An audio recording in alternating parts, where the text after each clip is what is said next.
Good afternoon. It's 1:01 on Monday, June 10th, and we're going to have our regular trustee meeting. First, I'd like to have everyone pledge allegiance.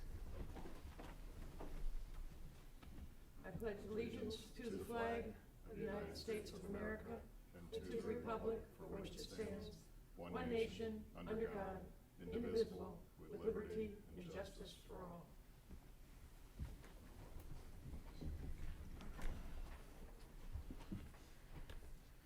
I'd like to approve the agenda for the June 10th meeting. Any changes? No changes. Okay. I'll make a motion to approve the agenda as presented. Second? Mr. Kretz? Yes. Ms. Wallace? Yes. I'd like to make a motion to excuse Mr. Roberts from today's regular trustee meeting. I second that. Mr. Kretz? Yes. Ms. Wallace? Yes. Make a motion to approve the general ledger report in the amount of $442,024.86 for the May 22nd, 2019 payroll. Second? Mr. Kretz? Yes. Ms. Wallace? Yes. Make a motion to accept the general ledger report in the amount of $375,299.05 for the June 5th, 2019 payroll. Second? Mr. Kretz? Yes. Ms. Wallace? Yes. I'll make a motion to accept the payment listing report in the amount of $458,866.41 for warrants through May 29, 2019. Second? Mr. Kretz? Yes. Ms. Wallace? Yes.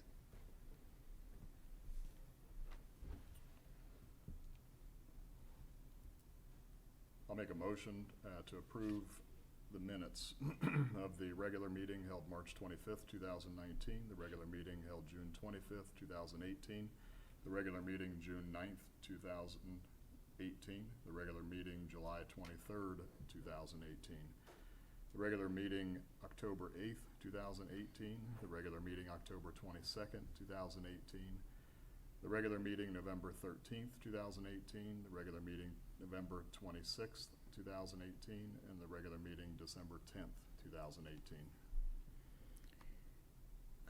I will second that motion, but I do want to state that after reviewing the minutes, it appears that a lot of the discussion that is being taken on by the trustees is not being recorded as succinctly as when the fiscal officer speaks. So I'd like to have a little bit more focus on the discussion that is happening between the trustees on motions and identities of the meetings. Mr. Kretz?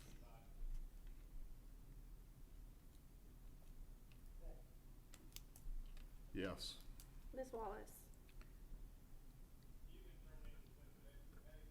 You want to wait for Mr. Roberts? You say go ahead and we can move forward. Unless you. I I've don't. heard what you've said, I'd- so right. I'll take that into consideration. Yeah, I several didn't know of if you the- were looking for me to say something. I wasn't. disagree with the minutes, but I think it's important that if 90% of them are correct, I think it's important that the residents get to see them. I am reluctantly voting yes purely on that aspect, so I disagree with several of the minutes, but that hasn't changed in 5 years. Then I'll second that motion. You just have to vote. You Ms. just have to Wallace? vote yes or no. Yes. Citizens desiring to speak, each person is limited to 3 minutes. I see no citizens here requesting that, so we'll move on to old business. Seeing none, we'll move to new business. Thank you, Board. I just wanted to give the elected officials an update in regards to our tornado response, where we were at, what we're doing in the community with the city of Beavercreek and Greene County. I got Chief Easter here and Mr. Parks that will discuss kind of different aspects of the response. First, Chief Easter will talk about the initial response to the tornado, and then we'll talk to Mr. Parks about a lot of the recovery and debris removal. Thank you, Board. The night of the tornado, we had 2/3 of our staff ended up working for almost a 48-hour period. We did have a third of our staff that came in and relieved crews as scheduled, and we were able to work with that and kind of plan for some operational periods at that point. We had a third of our crews on duty, and a third came in voluntarily on a recall when the weather hit. All of our chief officers came in at some point during the event. We responded to over 358 incidents in that period as well. And those are documented incidents, as well as a house-to-house kind of survey off of one incident so that we could mitigate any life threat emergencies that night as well, and that lasted into Tuesday evening. Our auxiliary has been completely involved and consistently with the volunteer process, as well as some of the damage assessments. They've been a great asset to our organization, and we've had a great participation from them. We had over 44 volunteers on Tuesday start with the damage assessment process with us. We actually went out house to house and surveying, and that's what you see on the monitor there. The results of this damage survey tool that Clark County EMA brought over to us to allow us to use. Ultimately, when the federal EMA folks came in, they confirmed that our damage assessment was extremely accurate, and they were very pleased with that as well. So that tool was utilized through the rest of the week to basically assess the total damage in the affected areas of the township, and then we moved forward from there with the recovery process. Our auxiliary has also taken over the volunteer coordination and has set up last weekend at Spicer Heights Shopping Center or Beavercreek Commerce Center, and plans to do so again this weekend. I don't have specific numbers for how many folks signed up to volunteer this past weekend. Mr. Zaharian will get those from the auxiliary yet this week. So, any questions for us? I'd just like to have you relay our appreciation to all of your staff on everything that they've done above and beyond what any worker should have to do on this whole tornado incident in Beavercreek and Beavercreek Township. You guys have been, everybody on board has been given more than all, and we appreciate that, and I believe our citizens do too, in the outpouring of the volunteers that we've had. Please also thank the auxiliary for stepping up so much. They do that all the time, but I know this has been trying on a daily basis for them, and they have helped so many people, and make sure that they know that we appreciate them so much. We will. Thank you. Thank you. Good afternoon. Actually, my staff started at about midnight on the 28th. We went 20 hours straight until we at least got the roads passable. And then started the next day cutting stuff back to make them safer. We worked through Friday. The guys were out, so I gave them the weekend off. We hit it hard Monday, along with some community partners in Miamisburg, Beavercreek Township, Fairborn were with us last week. We have some of those back again this week. We've been working 7 to 7, Monday through Friday, and then Saturdays, this past Saturday, we took time to do some chainsaw maintenance. Those were getting really bad. To get back up and running again for today. Today we're running 11 trucks. Seems like we're making progress, but as fast as we clear it, some more is coming back out. So our biggest challenge right now is kind of working around the DP&L subcontractors with the high tension lines. To date, as of Friday, we've hauled 653 loads to the collection area. And a rough estimate on overtime so far is 185 hours. Not everybody has their time in yet. And just dealing with the storm, we have 611 hours to date, not counting today. Our plan going forward is to try to schedule out those community partners a week in advance, the ones that can, and use them while we can get them. We'll continue to work 7 to 7, Monday through Friday, but starting this week, I'm giving the guys the weekend off. They deserve it. Yes. Couple comments just for both of you. So from the fire standpoint, as Ms. Wallace indicated, it's a great appreciation for everything that was done the night of and continuing efforts throughout. Same with the road department and your crews. I had the opportunity to ride with one of your crews to distribute some water, and I mentioned this to the administrator, but it needs to be recognized. The compassion that your people displayed to residents, and both just on a personal level as well as at a professional, while maintaining a professional approach. It was very interesting to be an outsider looking in and observe that. And from the road crew standpoint,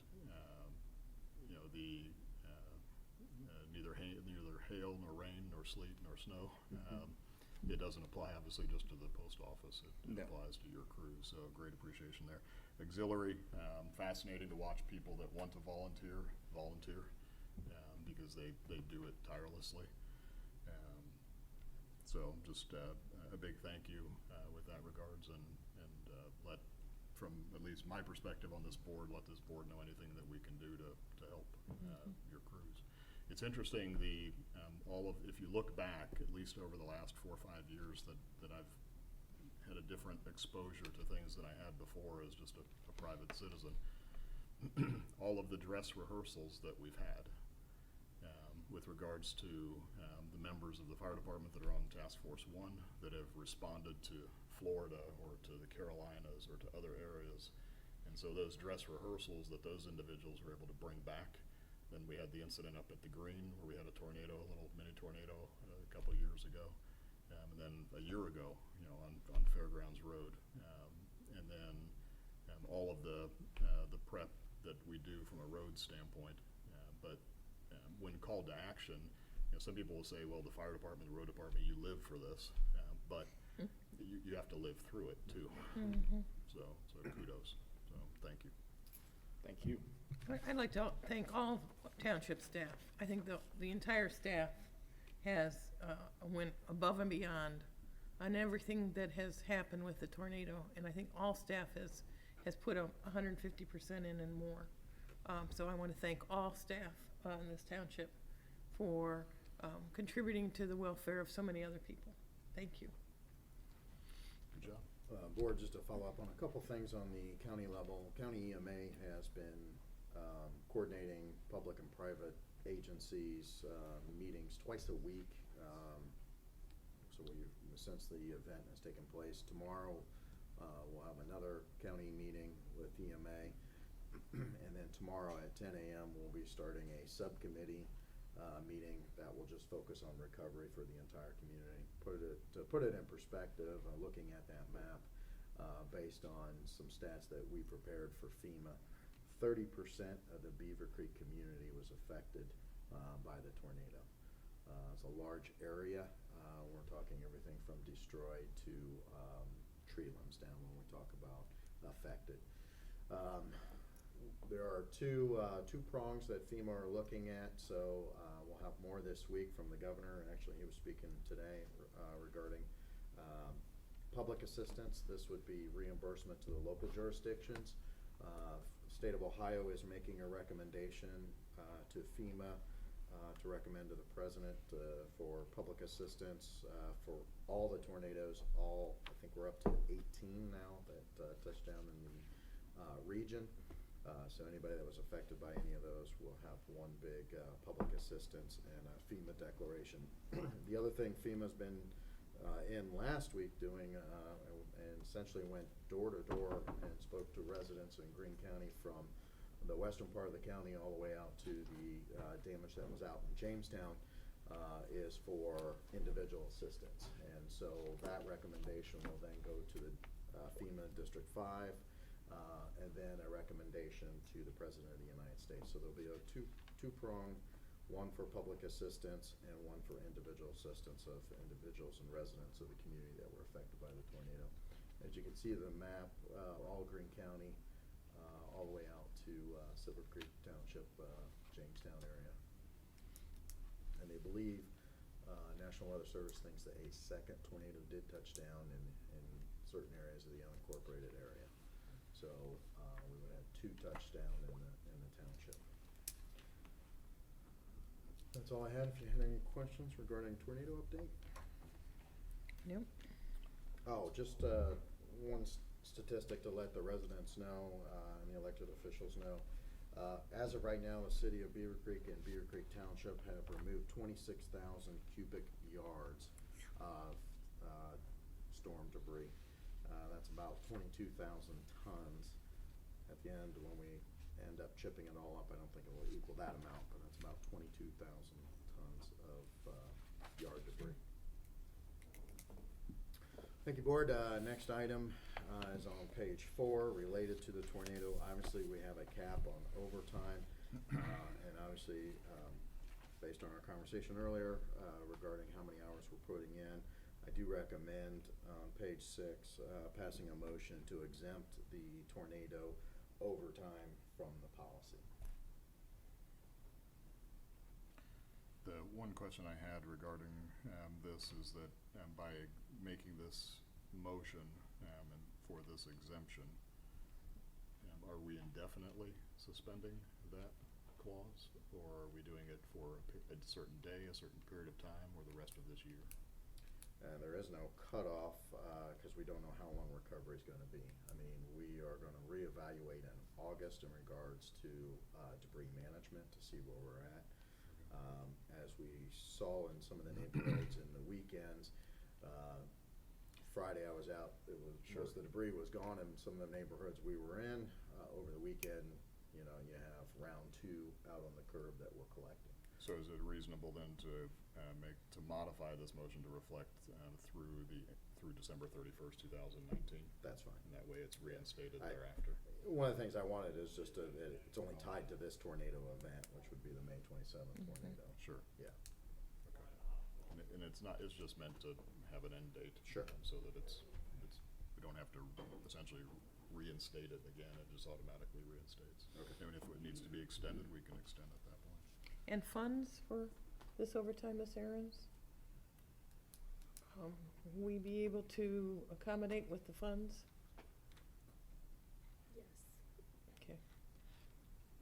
have the We are funds. identifying all overtime related to the tornado and OSL, as well as anything the sheriff's office is collecting so it's identified. So if we do get a public assistance FEMA declaration, Okay. we'll be able to submit it, and we'll be able to clearly identify what's related to the tornado and what is not. Great.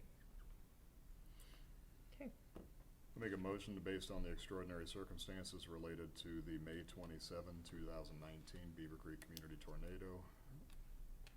I make a motion to exempt the overtime associated with the tornado response from the overtime policy passed by resolution number 2012-322 on September 17th, 2012 for the duration of 2019 through December 31st, 2019.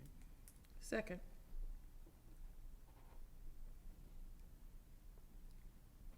Sorry, I just want to get that down. Mr. Kretz? Yes. Ms. Wallace? Yes. Thank you, Board. Next item is the joint meeting with the city of Beavercreek. I did mention it last meeting, we had it on unfortunately the May 28th, but we ended up canceling the May 28th meeting due to the tornado.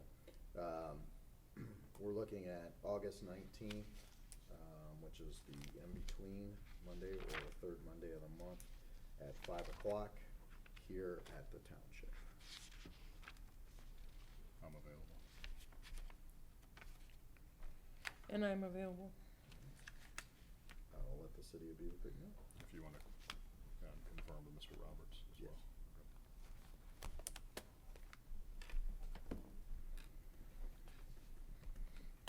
Thank you, Board. Next item is a resolution to hire a part-time clerk for several projects that we have going on that will assist us through the end of the year. And we did do interviews, we did post the position. We had 3 applicants for the position, interviewed 2 of those applicants, and we are recommending to hire Amy Hiles as a part-time clerk, starting at $10 an hour. Do you have a resolution here?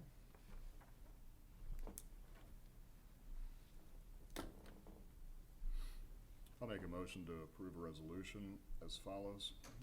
Approve a resolution hiring a part-time clerk as follows. Whereas the Board of Trustees of Beavercreek Township, Greene County, State of Ohio, move to approve the hiring of Amy L. Hiles as part-time clerk grade 1 on June 13th, 2019, at a starting rate of $10 per hour, pending the successful completion of Beavercreek Township's pre-employment process. Now therefore be it resolved that the Board of Trustees of Beavercreek Township, Greene County, Ohio, favorably pass the above resolution.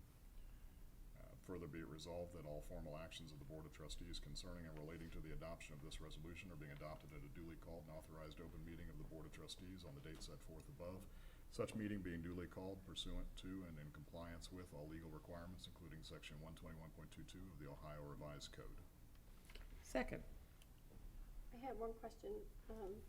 Alex, you said it was through the end of the year, but there's nothing in here that says through the end of the year. Yeah, we're gonna reevaluate, in October timeframe. I'll give a recommendation to the board. Okay, so you wanna Yeah. keep it open? Keep it open-ended right now. Okay, thank you. Mr. Krutz, Yes. Ms. Wallace. Yes.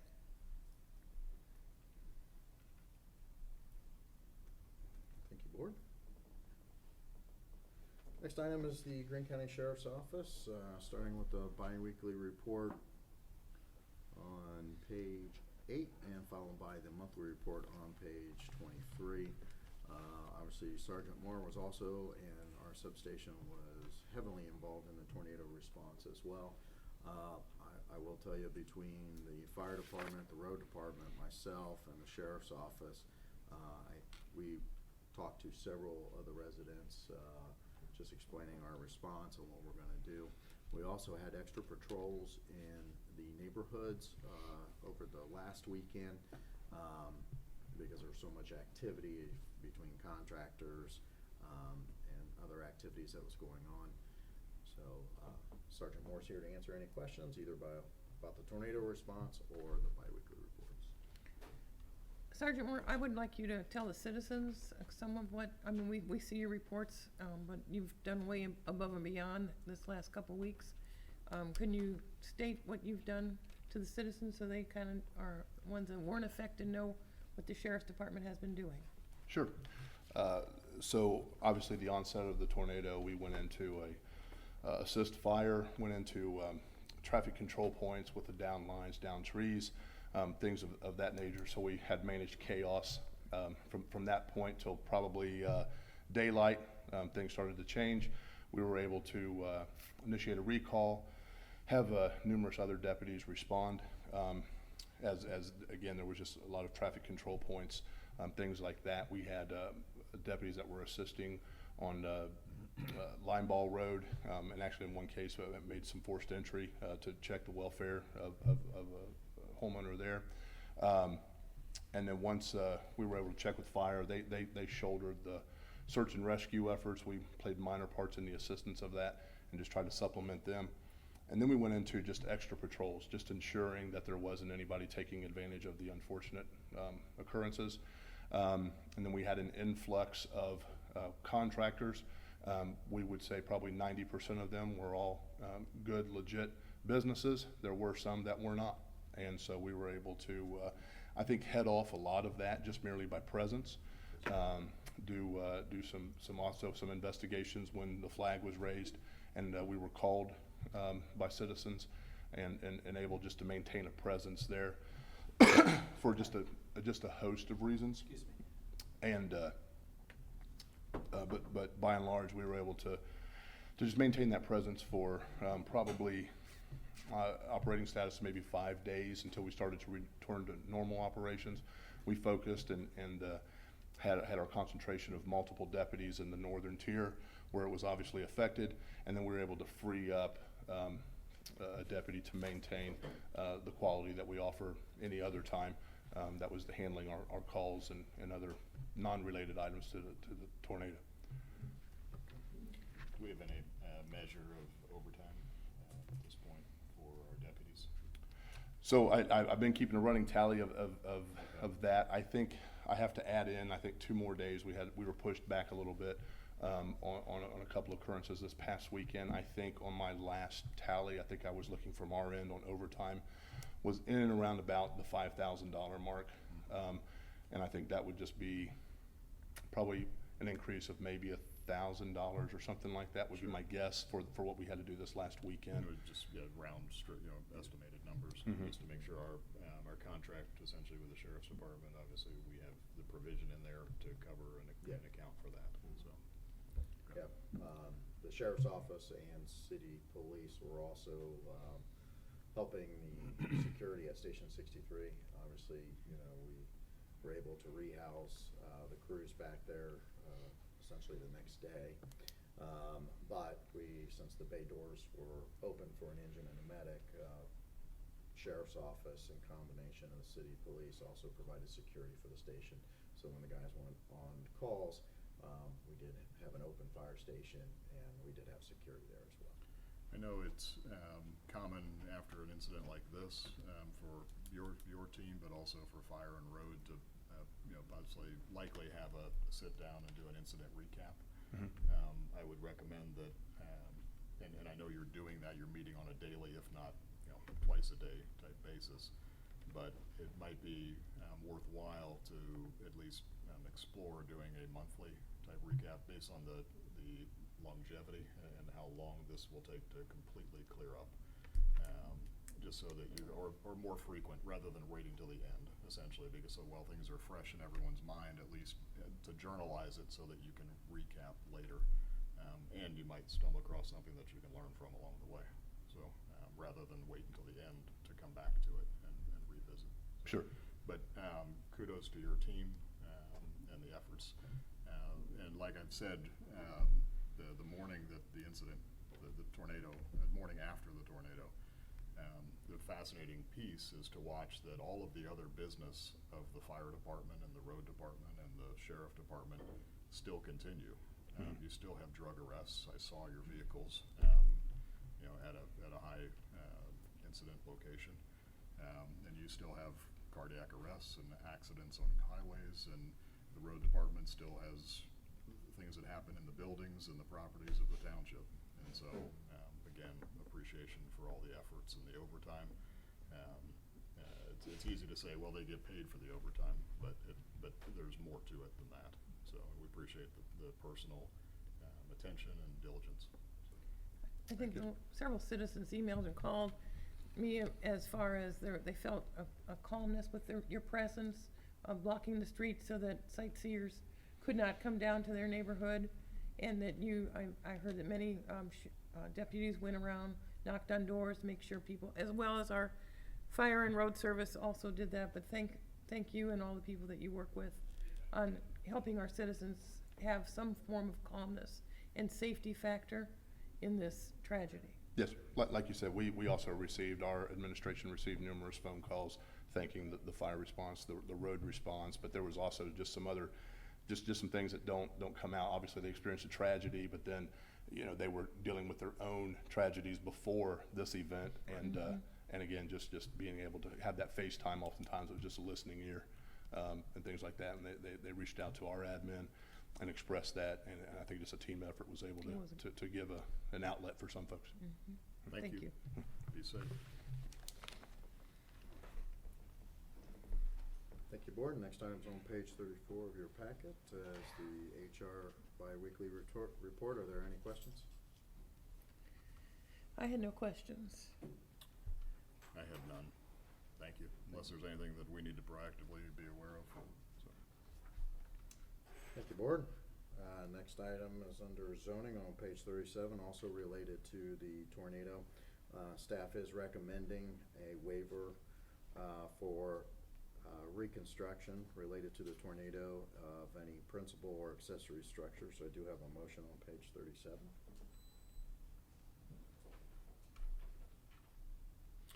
I'll make a motion to approve the waiver of normal and customary zoning permit fees for principal and accessory structures that require demolition and replacement caused by... Can I ask a question? Pardon me. I'm sorry. Caused by the... I'll restate this. I make a motion to approve the waiver of normal and customary zoning permit fees for principal and accessory structures that require demolition and replacement caused by damage incurred by the tornado strikes of May 27, 2019, and to authorize the township administrator and the Planning and Zoning Department professional staff to act on the board's behalf. I second that motion. Mr. Kratz? Yes. Ms. Wallace? Yes. Thank you, board. The next item is on. Am I allowed to ask my question now? Sir, there's an agenda up there on the podium. I'm a Beavercreek Township citizen. I pay a bunch of property tax to Beavercreek Township. Sir, so it seems you're, like- you can, Isn't and this we, open to the public? it is, but we have a time when there's citizens' input. We pass that time now. We will finish our agenda items first, and then we could see if we could add you into the end of our meeting. I was just gonna ask you what it meant to waiver what they're waiving. We can define, Yeah, we can Mr. define Harif, that. we don't have a problem defining. Do you want to step up to the podium, please, and just give your name and Me? address, please? Yeah, happy to. Thank you. Just so we can have you on the record. And spell your- I'm Joseph Veneziano. I live at 2377 Passage Key Trail. Ms. and, Harrison, you need to spell your last name for her, please. V as, she knows how to spell my name. V as in Victor, Eneziano. And we were just getting Yeah, no. killed over there, by the way, in the Conservancy. And there's no one protecting us.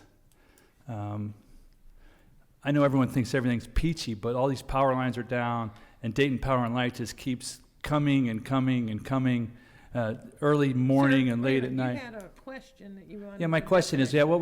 what was, when you deviate from that zoning law, what does that mean? Okay. We're If you waiving could- any. If you don't mind having a seat again. Oh, okay, I'm happy to sit Thank down. you. And then, like Ms. Wallace said, we can revisit at the end if there's more discussion. But go ahead, Mr. Zeri. Yeah, we're waiving any of the fees that would be associated with the damage of the tornado that would require somebody to either a demolished home and coming with a new permit. What we're saying is any other new house would require a permit and a fee associated with this. If it's related to the tornado, we are recommending waiver to our residents Of in the the fee. of the fee in the unincorporated area of the township. The city is doing the same thing in the city of Beavercreek as well. Okay, thanks. Thank you. All right, moving on to, I believe, Next item will be on Zoning. page 38 of your packet, is also the biweekly report for the zoning department. Are there any questions for zoning? I had a question for Mr. Amron. Ed? Sorry.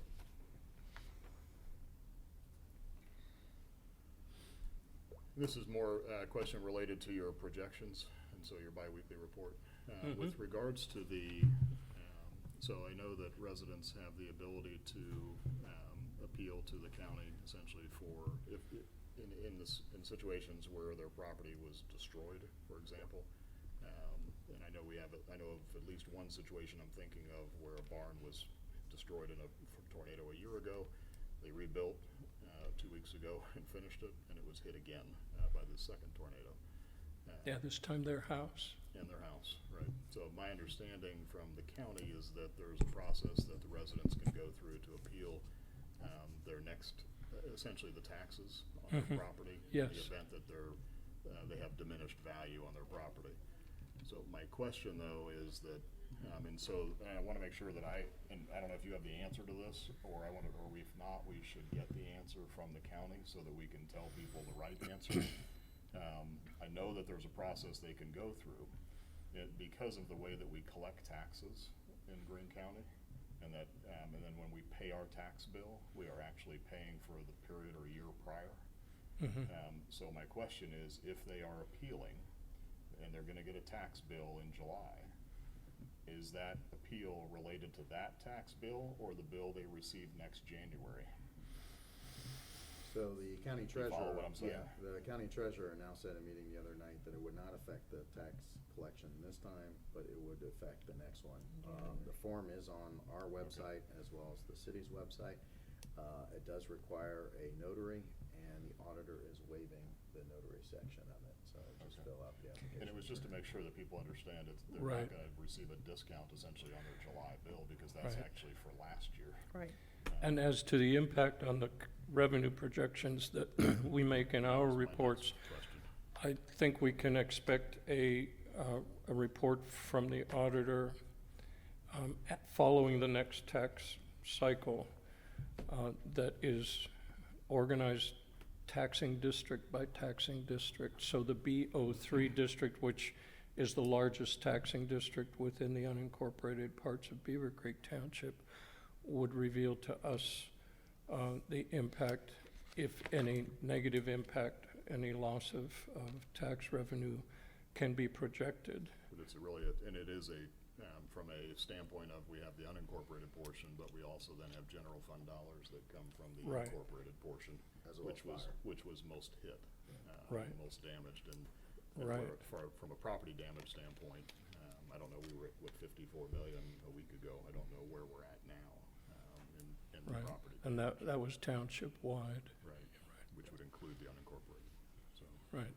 The initial, from the auditor's office to FEMA is a loss of property, a loss of revenue through property tax, $3.3 million. Now, that has not been broken down to, like Mr. Amrine said, by taxing district. So that was the initial response to FEMA, was 3.3 million loss of revenue. Okay.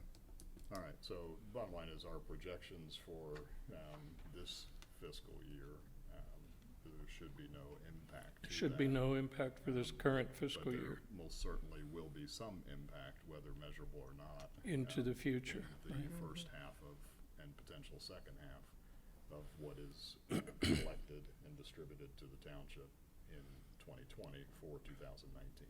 Correct. Right. Okay, so, and I just wanted to have that out, so anybody who's watching this or anything that we're discussing with people, they understand that it is gonna be a delayed, there's delayed assistance or relief, I guess is the best way to say it, so. Thank you. I had no other questions. I had no other questions. Thank you. Thank you, Board. Next item is on page 43 of your packet. It's a firewall purchase for the phone system. As we discussed earlier, when we purchased the phone system and having a redundant system at Station 64, as that's where the phone system's going to be housed, we need a firewall for that. It is budgeted, and it's a general fund purchase. And budget justification starts on 43 with a motion on page 44. I had one question before we move forward on this. Yes. The quote from MNJ Technology that was attached to the minutes shows a cost of $4,081.80, yet the purchase order is for $3,583.50. Correct. So the. So I need to know what, Yeah. are we getting a discount because we're spending more money in the fire also for this tower, or what changed on the quote sheet? The difference is we removed I believe the software. We do not need, is it the software? The VPN licenses are not needed for this internet connection. So the $498. Was taken off? Yes. Yes, ma'am. Okay. We probably need to show that on that quote sheet when we, in the future, I'd like to see, because I'd like to have the quote sheet match the purchase order. Sure. Even So- if you just manually. Yeah, redact even it. if you manually do it, because that stood out to me quite early, and I'm like, wait a minute, what's going on here? Do we make an error, or are we getting a better discount? We just didn't need the license for the 50 users. Okay, so that's it. And then I'm sure that we did work discounts out with the second purchase order that's coming up with this company, that we've got some kind of discount on volume. Yes, ma'am. All the pricing is actually below state term and GSA schedule. Makes me feel better. All righty, I have no other questions on this matter. Mr. I'll word this to help.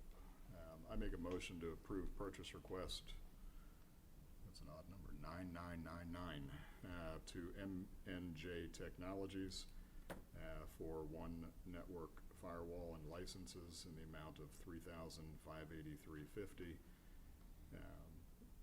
Related to MNJ quote number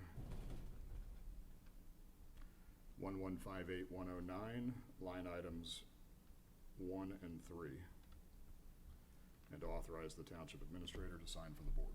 I second that motion, and thank you. Can you repeat the number 111581? The quote number, yes. Yeah.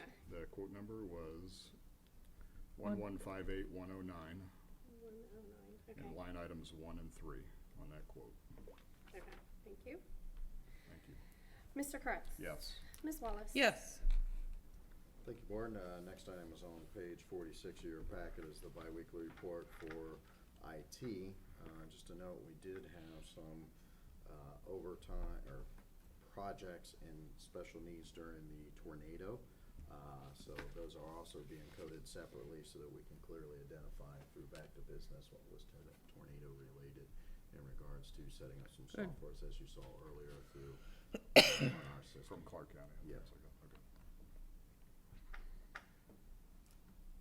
Are there any questions? I have no questions.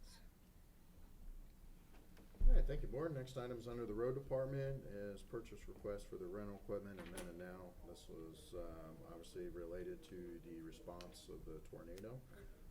Budget justifications on page 49, also with a motion. Mr. Parks is here to answer any questions.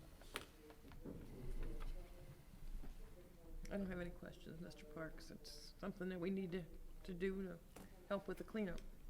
I'll make a motion to approve the purchase request 10015 to Ohio Cat for the rental of a mini excavator and thumb to assist with the debris removal for tornado cleanup in an amount not to exceed $5,200, and to authorize the township administrator to sign for the board.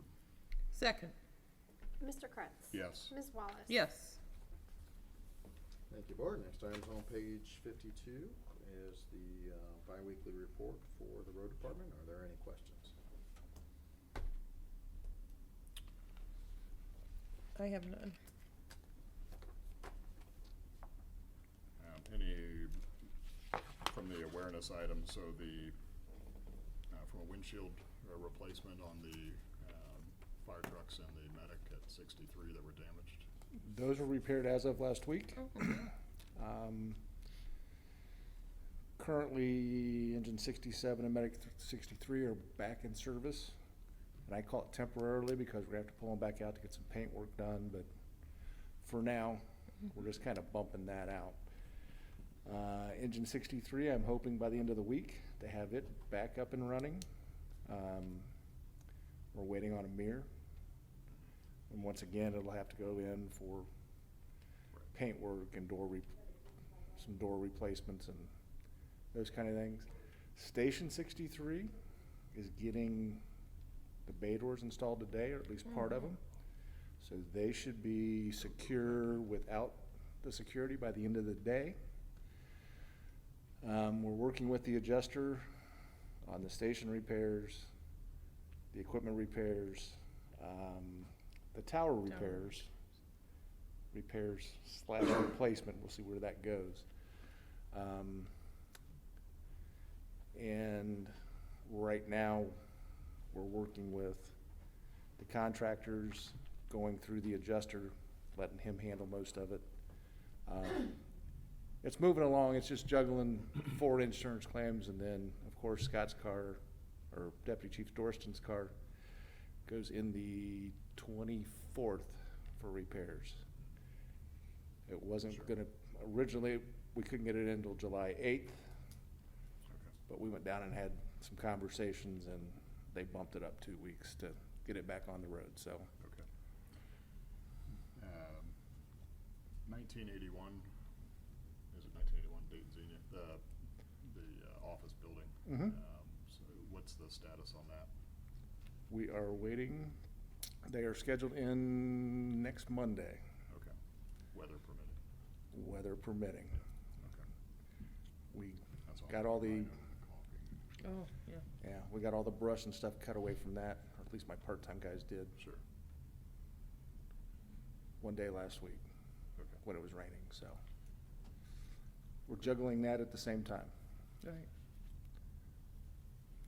Well, it'd be nice to have Station 63 up and, Back up. It- back I- up and with yeah, the, I think it's gonna- the doors at least. Yeah, at least getting the doors back on it will make a difference. I think the roof and the tower and some of the cosmetic stuff on the outside are gonna take a little longer, but Functionality is, Yeah. the It'll be functional, and as long as the doors go up and down and the guys have a place inside that's secure. And All's there's a peace of mind it gives residents that live near that station, and when they drive by it every day and they see it healed and back, it's a peace of mind, so there's a psychological benefit to it as well. Yeah, well, and yeah, because right now, all the doors on the front are boarded up, so hopefully we'll, by the end of tomorrow, hopefully all the doors will be back on That was and look pretty functional. quick. We actually called them Tuesday morning and Wow. sent them out. And I want to thank again the Sheriff's Department for providing security for Station 63 while the doors were all out, so that we could still provide services to the community. Yeah. Thank you again. And actually, that was a split between the sheriff's office and the city of Beavercreek, Okay. so. Otherwise, I had no other questions. Thank you. Thank you. Thank you, Board. First item is on page 53. This was left over from the last meeting we canceled due to the hurricane as a proclamation recognizing EMS Week for 2019. Simple motion approving the proclamation as presented. I'm sorry, where is this? I'm looking for it here. It's on page Page 53, See it on 53. first paragraph. Gotcha.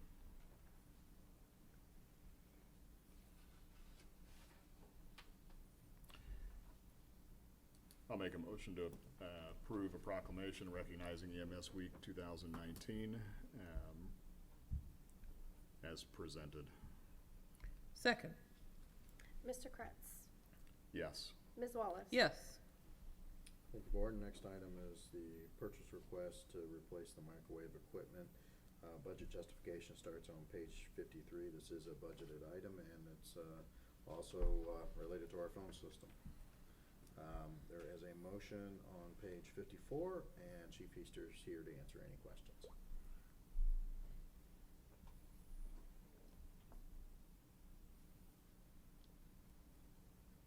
I have no questions on this matter. Kind of nice having a new system put in after all the things that happened. So, Yeah. I've got a motion here. I'll make a motion to approve purchase request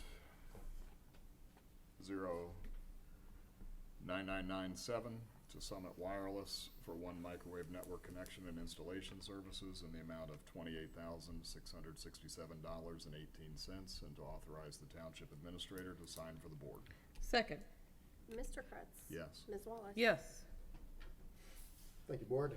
Next item is purchase the phone equipment related to 2 meetings ago when we moved, as I indicated at that meeting, Toshiba is no longer supporting our current phone system. We moved to the next Tiva system. As part of that, we received a rebate for 30 phones that took care of the road department as well as everybody in the admin building. This will be related just for the fire department and the fire stations. The rebate wasn't subject to any over 30 phones, but we are going to an open voice over IP system, so that gives us the opportunity to go out and purchase phones, not directly like we had to do with Toshiba, had to be Toshiba phones on a Toshiba system. So we're able to look at state term pricing, GSA pricing as well, and then go out for quotes as well. And as Chief Easter indicated earlier, the quotes that we got back were even better than state term pricing or GSA pricing. Budget justification starts on page 54 with a motion on page 56. But as you stated, this is essentially a next phase or second piece of what we've already started. So I make a motion to approve purchase request 10000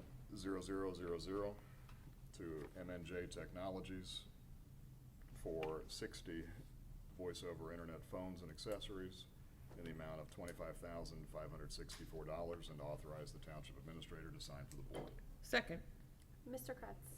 Yes. Ms. Wallace. yes. Thank you, Board. Next item is the strategic planning update. Chief Easter was definitely involved with that, as well as external stakeholders from township staff, members of the community, and chamber, business owners, schools. We had a lot of people participate. I'll let the chief give an update on the strategic plan. Thank you, Board. Actually, we finished that up right before the tornado came through, but the external stakeholder priorities are identified in your packet there, and interestingly enough, the emergency medical service and fire suppression were at the top of the list, and there was a pretty big gap between 1 and 2 and the rest of the items from the community's perspective as far as what's a priority for our organization. So obviously, we will continue to make those our top priorities for service delivery. The internal stakeholders, we actually went through the same exercise that the external stakeholders did to basically rank the goals that came out of the strategic plan, and they're listed there as well for you. And a very similar dynamic happened there where the top 3 were actually kind of above and beyond everything else, and then there was a pretty big gap, and then the remaining items were actually scored fairly close together in that process. Were there any questions for those 2 parts of the strategic plan that I can answer? No, to me, it makes sense based on the audience that you're working with. Sure. So then the third point that the chief brought out was out of the strategic plan, one of the biggest items that we wanted to address fairly quickly was the branding of our organization. And there was a strong desire to kind of rebrand the organization to be a Beavercreek community rather than specifically Beavercreek Township. The concern was more towards being identified as the folks that we serve, and not everybody understands that if they reside in the city, that they're also in the township, and there's a lot of questions that are raised because of that. So the request there was to remove the word township, although no other changes take place in that process. So the chief wanted to bring that before the board for discussion. This is where I had a hot spot on. Sure. My concern is, I understand the strategic planners and everything talking, but do our, I guess the main concern I have is our community. When we want to pass a levy for Beavercreek Township Fire,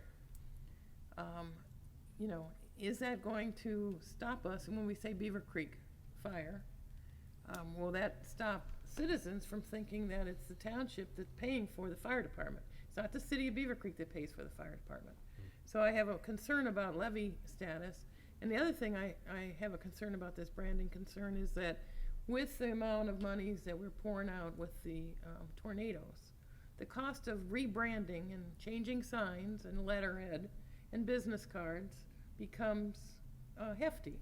And I think that this is an item that I personally feel that we should kind of put to the back burner, in that I think that kind of money spent on those kind of items right now is small compared to what we're already spending and may or may not get reimbursed, and how long it's going to take us to get reimbursed on our emergency costs that we've put out. But I think the main thing is, having not been at the stakeholder meeting, that if people understood that the township puts a levy out and the township needs the money for the fire department. If we get rid of the township name, I'm concerned about that levy status. Yeah, if you can pass on to the chief as well as the committee, I'll echo Ms. Wallace's comments. From a branding standpoint, I think rebranding an exercise in rebranding would be a mistake today. And beyond the financial cost of doing that, we're not a for-profit organization, so I think our branding is perfectly fine. And to spend taxpayer dollars to change the logo, I think would be foolish. I would be annoyed and upset with my tax dollars being spent on that. Beyond that, I believe that it's actually more of a political issue than a perception issue. And so I would caution us getting caught up in that midst. I witnessed when I waited a few hours for the governor to arrive at Soin, that our state senator, our state representative, our county commissioner, our mayor, and our city manager for the city of Beavercreek all attempted essentially to have the mayor introduce the fire chief to the higher level officials and explain and identified it as Beavercreek's fire department. It is Beavercreek's community fire department, but there is a delineation between the township and the city, and I think that if we begin to blend those lines, then we fall into the political traps of that, and that we should avoid that at all cost. The city has a very good police department. The township has an excellent fire department, and we have police services provided to the unincorporated by the sheriff's department. And that works very well, in my opinion, and of all the people that I've spoken to regarding the unincorporated residents appear very satisfied and happy. The residents in the incorporated portion that are serviced by the fire department appear very happy. And the residents that live on the border of some of our communities wish that the township road department was plowing their roads. So that's frankly the opinion that's expressed to me routinely. Sure. So I think it'd be a mistake to change that now. Okay. So, but thank you. No problem. And the last item is the budget impact of that, which obviously is null and void at this point, and I'll pass those comments on to the chief, and he can determine his strategy from there. On a positive note, the strategic plan was well received internally. I was not part of the external stakeholder meetings for that, but at this point, the folks that are involved in that continue to show a positive attitude and want to continue to plug away and accomplish those things that were identified in the plan. So more of that will be forthcoming through the fire chief. I will comment that I think it's interesting as far as the ranking of priorities. I think that because of the good job that our fire department and our EMS folks do, that in many cases, unless you're personally impacted, you tend to think that everything is going fine.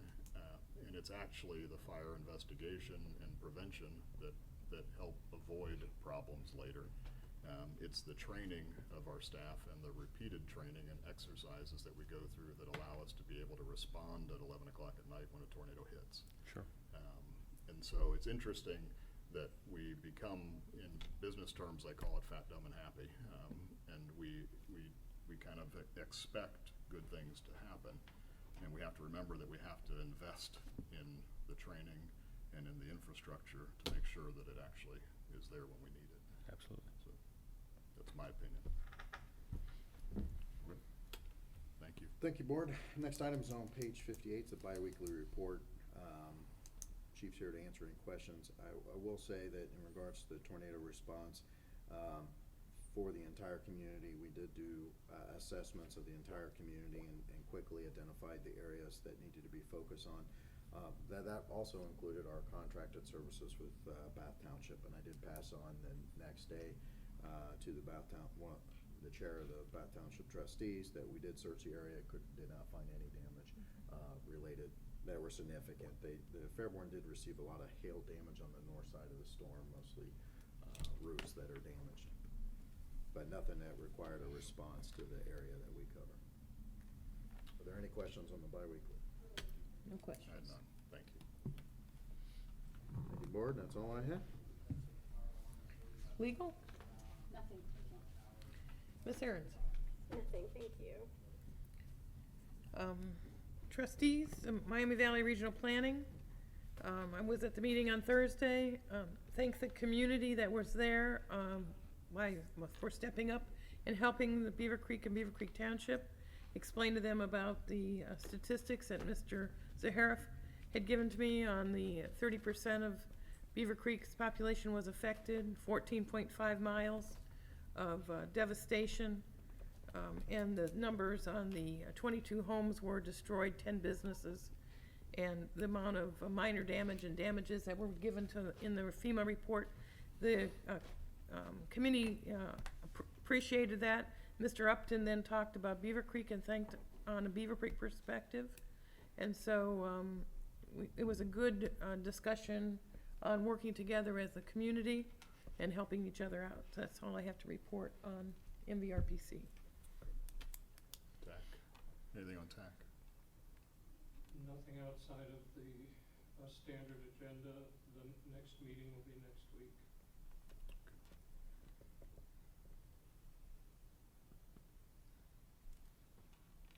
Regional planning? I don't have anything to report from Greene County Regional Planning, and I am not aware of anything that Mr. Roberts has to report either, so. Okay. Yep. Excuse me, if I might. Sure. Please.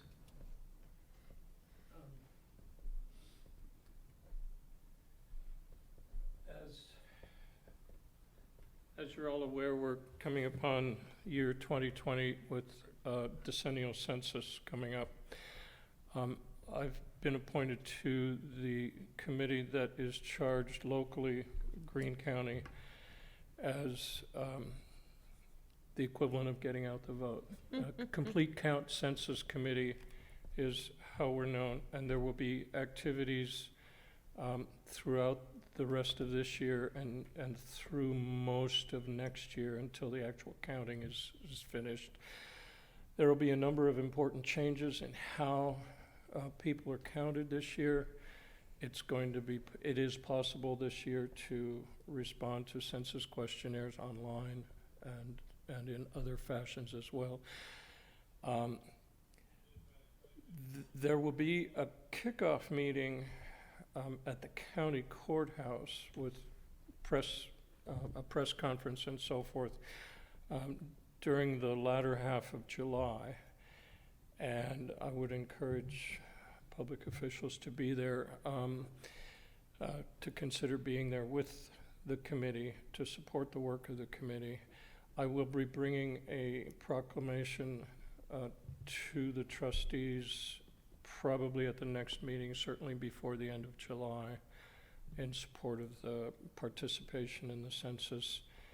And I want it to be known publicly that the Census Bureau is hiring right now. There are lots of positions open. They range in pay from $12 to $32.50 an hour, depending on the level of expertise and the length of service that's going to be required in those positions. So citizens out there with a whole boatload of different kinds of skills have some opportunity for admittedly temporary but nice positions within the Census Bureau. And So the importance of getting the number correct for Greene County and specifically. the central importance of getting the number correct in Greene County, it amounts to about $18,000 per person missed that we lose in federal returns on taxes paid to the federal government. That is, across a variety of federal programs, transportation, health, human services, and so forth. For every person who's not counted, the jurisdiction in which they're not counted loses about $18,000 per year. Not over the life of the census, but per year. And so it's important to us as public officials that our citizens are invested in being counted, because we better serve them and we avoid the need for asking for local levies. If we're getting money back from the taxes we pay to the federal government, we don't have to ask for it locally. So, And Greene County was underrepresented. Yes. 10 years ago. So I think the main thing is gonna be when we charge with education, putting things in touch, making sure we have local meetings, nonprofits have discussions on, we've named several nonprofits that we could have discussions with them and let them talk to their citizens and members. Subcommittees are forming now in order to address the problems of counting specific populations, such as college students. We have 5 colleges and universities in Greene County. That's a very difficult population to count. And so if you have a subcommittee of university representatives who were in the room at our initial work session 2 weeks ago, working specifically on getting college students counted, that's going to help an awful lot. Great. Okay. Thank you, Mr. Hamlin. Anything else, Mr. Amrine, coming up on the next Greene County Regional Planning? Is there any township We have one developments? subdivision that has submitted a revised plan. I don't even think it's going to be brought up in a meeting. I think the people on the stakeholders who are normally in those planning sessions are simply going to confer online with the regional planning staff and let them know whether or not we feel that they've complied with our comments. So, and consensus seems to be, as I've talked with people, that they have. Okay. So, but other than that, no, no other Beavercreek Township business on the agenda for the next couple of meetings. Thank you.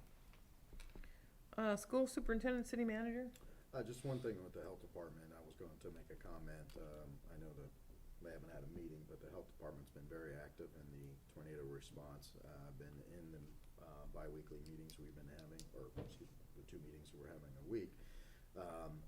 Their involvement is everything from mental health to actual inspections. So they've been pretty active in helping coordinate a lot of activities. They will be increasing the mosquito spraying responses in the tornado area. They are hitting the city areas first. They will notify the township when we're going to be in the township neighborhoods, and we'll put that on social media. Okay.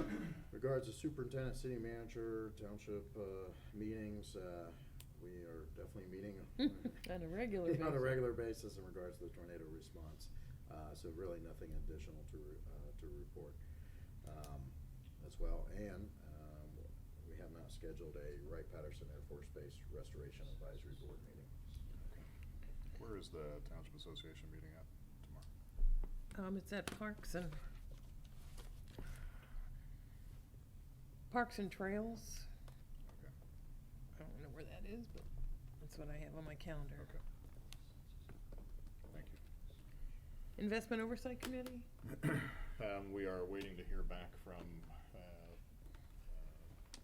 County Treasurer with regards to householding our accounts with the county funds, essentially, and maintain a relationship with Morgan Stanley. The understanding that we have right now is that local Morgan Stanley is on board with it, and they're just waiting for corporate approval. And then we will call a meeting of the investment committee with the fiscal officer and the assistant fiscal officer and Mr. Henry, and we will make a recommendation to the board. Okay. Before we go into executive session, sir, we did have a public comment in the beginning of the agenda. You weren't here. You can go ahead and, if you would take the podium again, if you'd like, make some public comment. You have 3 minutes. 3 minutes? Mm-hmm. That's all right, that is the standard. I'm sorry? That is the standard, it's not an exception. Okay. Have either of you had a chance to drive through the Conservancy? Every day. Yes, Okay. You live there? I live right down the road from So you can see what a mess it is. it is. Dayton Power and Light just took over my world, and I don't know what my rights are.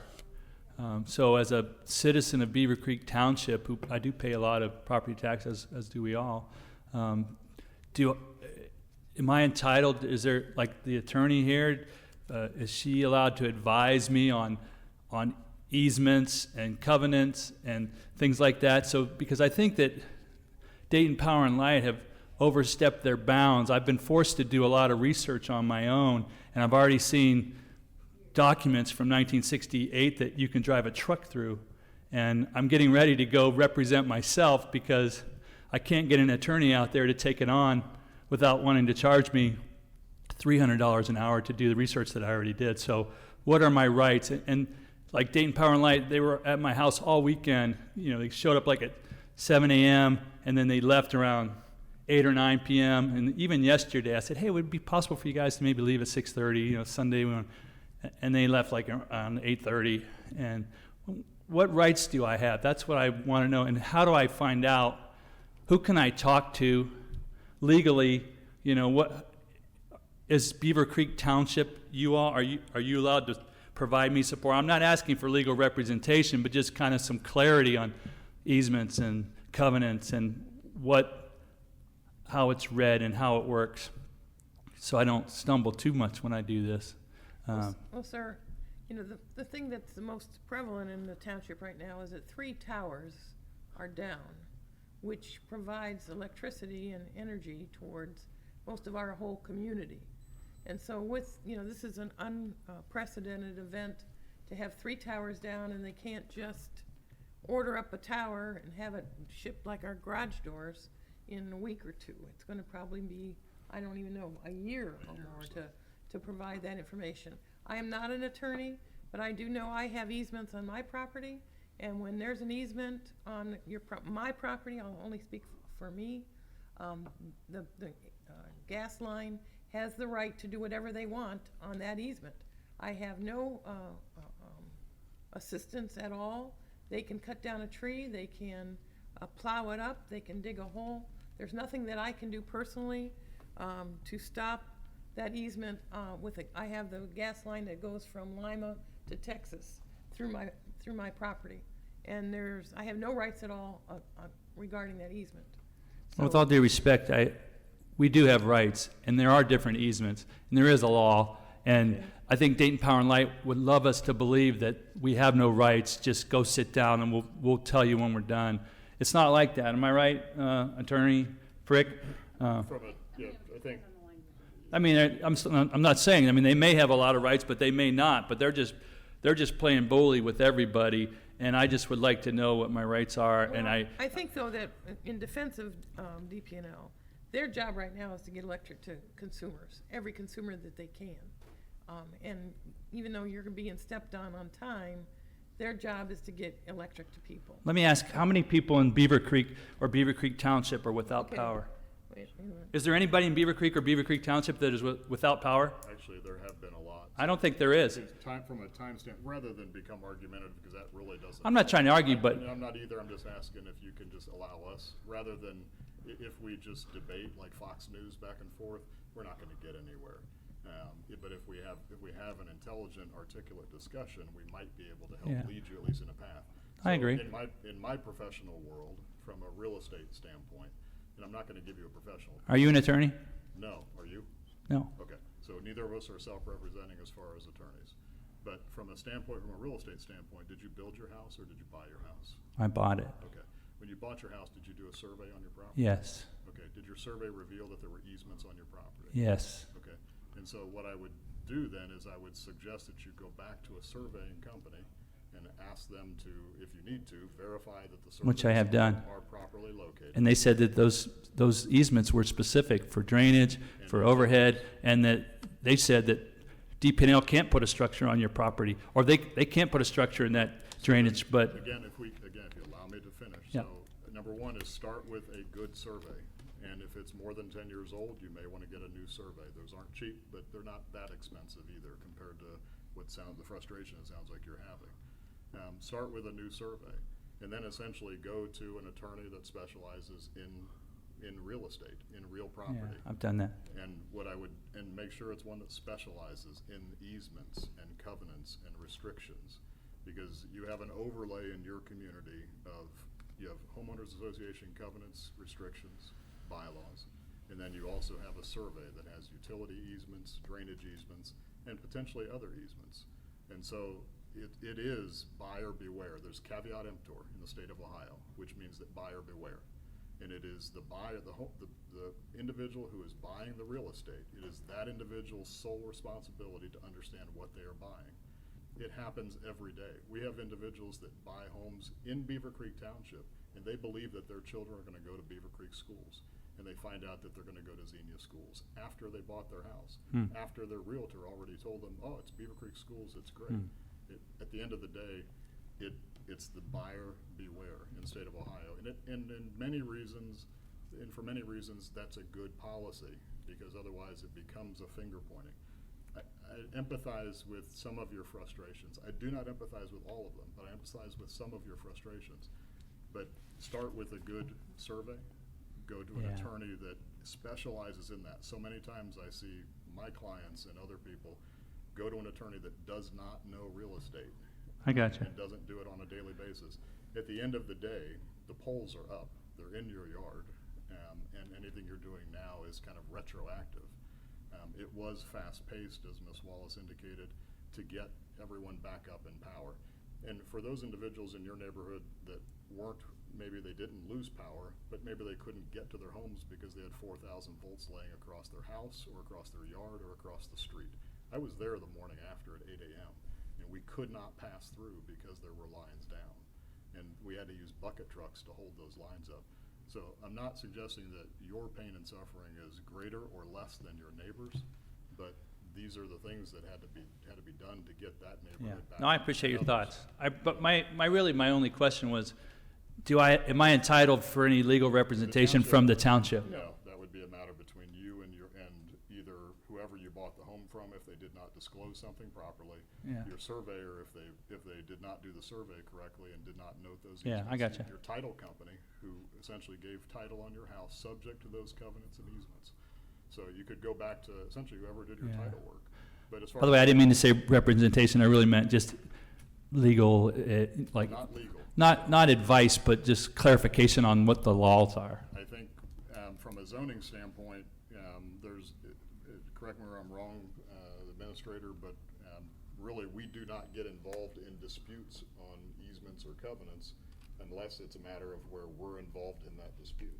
Unless we hold the easement. Correct. So in this case, Utilities Public does. Utilities has a lot more, I'm paraphrasing here, power than local jurisdiction does. Quite frankly, for example, we don't have the authority to even approve a cell tower, even though it'd be next to residential property. So that is all state of Ohio and federal. They've taken the control by legislation at the state and federal level out of the hands of the local jurisdictions, which puts us in a bind, because there are other utility issues, not just in your neighborhood, but throughout the township, where we just don't have teeth, if you will, to enforce. But to avoid doublespeak, I believe what I interpret that you're asking is, can the township help you in your Yeah, just in your- define some legal terms kind of thing, not even advice, but, And I guess the answer is the township, the Board of Trustees essentially employs general counsel, and we do not loan that general counsel out to residents of the okay. township. That's kind of what my question was. No, And I'm but- okay with that. and I just, thought that's what where you were yeah, going. no harm in asking, I And thought. so from giving a legal opinion, you will not get a legal opinion from the Board of Trustees or their general counsel. Yeah. And the resources of the township are available to every resident, and even beyond there, outside residents use the resources here when it comes to zoning and building permits and development and things like that. Your best recourse will be a valid survey, your title company, and an attorney that knows real estate. Okay, thank you all. Thank you both. Appreciate it. Good luck. Okay. Executive session. This time, if there's nothing else coming before us, I'll make a motion to go into executive session under Ohio Revised Code, Section 121.22G1, to consider the employment and compensation of a public employee. Second, What time is it, please? Thanks again. 2:19. Thank you. 2:19 p.m. Mr. Kratz? Yes. Ms. Wallace? Yes.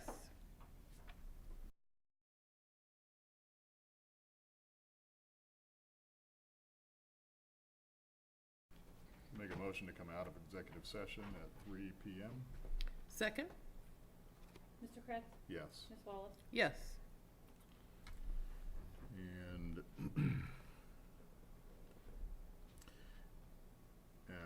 I have two motions I'd like to make, and this is related to a salary increase that was requested by the fiscal officer for staff in her department.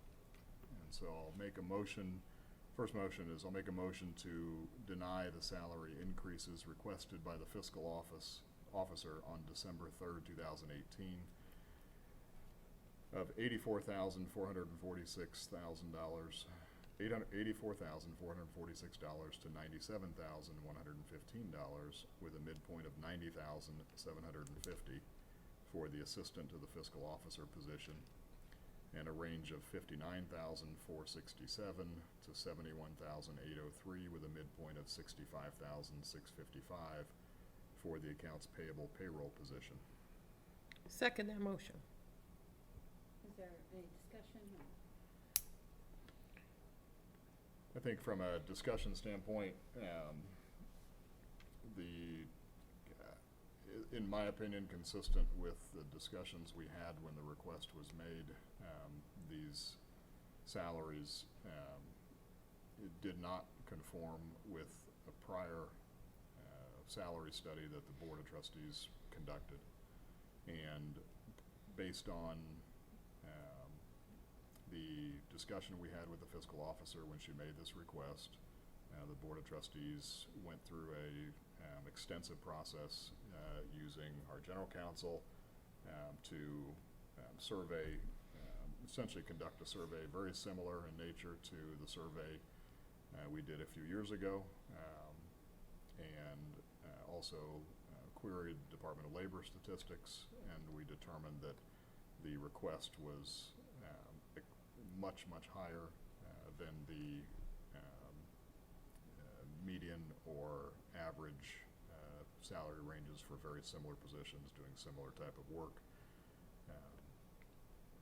And so at this point, our understanding from the courts is not to make a recommendation back to the fiscal officer of an amount, but rather to simply deny the request and continue discussion with her. Mr. Kraft? Yes. Ms. Wallace? Yes. Second, I'd like to make a motion to deliver the following letter to the fiscal officer.